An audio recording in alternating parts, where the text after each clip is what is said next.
chronique du patrimoine.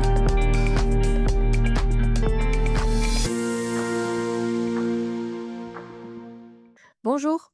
Aujourd'hui, nous allons parler de l'appellation enclos paroissial qui apparaît en 1929 sous la plume de Francis Gourville. En 1930, le terme est utilisé par Georges Montmarché, l'un des directeurs des Guides bleus. Je cite: La cellule organique dans ces villages de Basse-Bretagne, c'est l'enclos paroissial. Née à l'aube des années 30, l'expression enclos paroissial se banalise après-guerre grâce à la promotion touristique. Engagé à la fin du 19e siècle avec l'arrivée du chemin de fer, le tourisme se démocratise à l'entre-deux-guerres et prend une nouvelle dimension dans les années 50, portée de nouveau par la modernisation des transports. C'est à cette époque que s'ouvre un musée folklorique dans l'ossuaire de Plébain. La notion d'enclos paroissial, forgée progressivement, s'impose durablement grâce à la diffusion déterminante du guide Michelin qui intègre en 1950 un circuit des enclos paroissiaux. À la fin des années 60, le circuit des trois enclos, balisé par les célèbres panneaux Michelin, relie Saint-Égonnec, Guimillot et Lampol-Guimillot.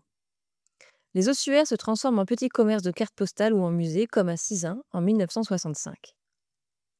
Porté par ce succès, le concept d'enclos paroissial se développe au-delà de la promotion touristique. Il devient une référence, une sorte de label.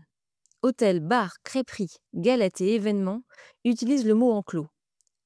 Ainsi se forge l'image de marque du pays de Landivisiau, instrument de cohésion sociale et outil de marketing territorial. Le pays des calvaires, tel qu'on l'appelait au début du XXe siècle, devient le pays des enclos.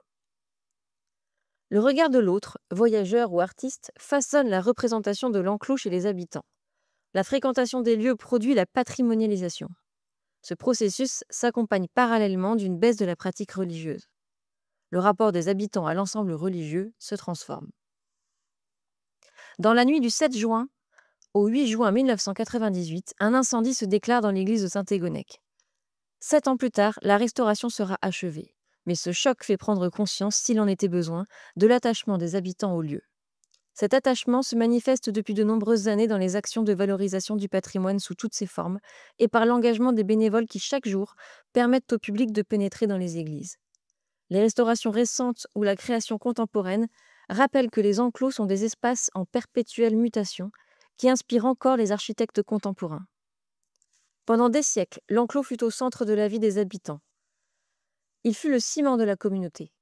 Devenu patrimoine, il renvoie aux habitants des représentations positives, la cohésion du groupe, la prospérité et l'ouverture aux influences européennes.